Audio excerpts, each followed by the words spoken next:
on the Avon, we had some creamers, which are very minor leaks. We had them at the cone, we had one under here and a few up this way. So we've given interior sealant treatment for that chamber.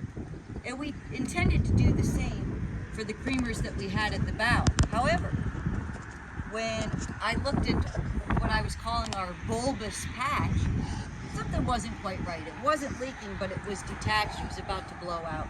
So I took off that old patch, and what do I find but a square-shaped hole, and there was an attempt at an inside patch.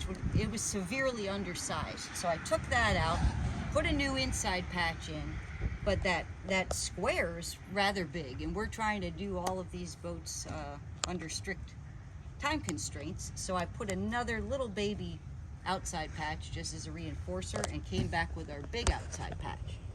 What we had going on over here was a few leaks at the top of this patch.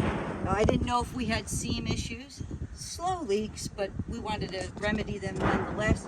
But again, we couldn't put interior sealant in this chamber because we have an inside patch and we don't want that to get wet. As a matter of fact, I'm letting some air out of this chamber so that inside patch has all the time in the world to cure. Anyway, what I've done here was took off the old failing patch, and what I saw was a gash right here and coming up here that had an inside patch.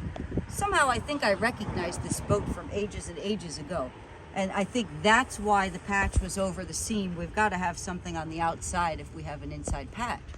I came back and put some exterior sealant, which is why it looks a little bit bumpy. So that's building up over those cracks or creases.